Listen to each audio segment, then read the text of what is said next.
चलिए दोस्तों बात करते हैं एक और नए क्वेश्चन के बारे में। इस क्वेश्चन में एग्जामिनर ने कहा पी क्यू आर एस समांतर चतुर्भुज है और इसका क्षेत्रफल 300 सेंटीमीटर है। भुजा पी क्यू को एक्स तक बढ़ाया इस प्रकार बढ़ाया गया कि पी क्यू बराबर है क्यू एक्स।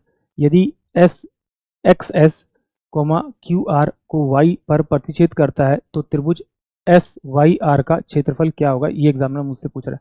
ये मेरे पास दे रखा है पी, ये मेरे पास क्यू, ये मेरे पास में आर और ये मेरे पास में एस दे रखा है। अब एग्जामिनर ने क्या दे रखा है, ये मुझे पैरेललोग्राम दे रखा है और मुझे मालूम है कि अगर मैं पैरेललोग्राम के एक वर्टेक्स से दूसरे वर्टेक्स को मिलाऊंगा यानी उसका डायगोनल खींचूंगा तो वो उसके एरिया को दो इक्वल पार्ट में डिवाइड करता है। यानी कि अगर एग्जामिनर ने इसका एरिया दे रखा है मुझे 300, तो मैं कह सकता हूँ कि ये वाला हिस्सा मेरे पास 150 है और ये वाला हिस्सा मेरे पास 150 है, क्योंकि ये जो डायगोनल है विकर्ण है इसको दो बराबर बराबर इक्वल पार्ट में डिवाइड करता है इसके एरिया को।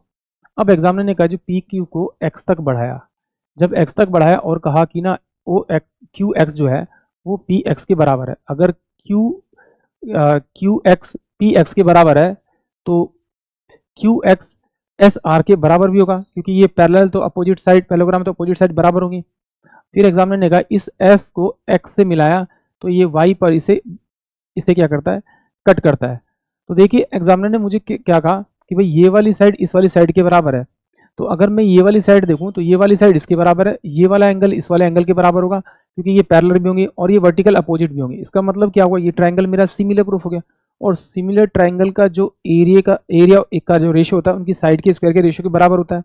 बट यहाँ पर देखिए जब ट्रायंगल सिमिलर है और अगर उसकी कोई कोरस्पोंडिंग साइड्स बराबर हो जाए तो वो कॉन्ग्रुएंट भी हो जाता है। यानी कि इसकी ये वाली साइड तो बराबर है, इसका मतलब ये क्या है, कॉन्ग्रुएंट भी। और कॉन्ग्रुएंट भी है तो इसका मतलब वो जो एरिया है और जो उसकी साइड है वो बराबर बराबर हो जाती है। यानी कि इस ट्रायंगल का एरिया इस ट्रायंगल के एरिया के बराबर होगा, तो ये वाली साइड की जो लेंथ होगी वो इस वाली साइड की लेंथ के बराबर होगी। अगर ये बराबर है तो ये क्या होगी, मेरी मीडियन हो जाएगी। और मीडियन क्या करती है, ट्रायंगल के एरिया को दो बराबर बराबर पार्ट में डिवाइड करती है। तो ये 150 था तो ये पूरा 150 का, और 150 का अगर मैं आधा करूंगा तो मेरे पास कितना आएगा 75। यानी कि ये 75 होगा, ये भी 75 होगा। यानी कि ऑप्शन जो ए होगा वो इस क्वेश्चन के लिए करेक्ट होगा। आई होप आप सभी को क्वेश्चन समझ में आया होगा।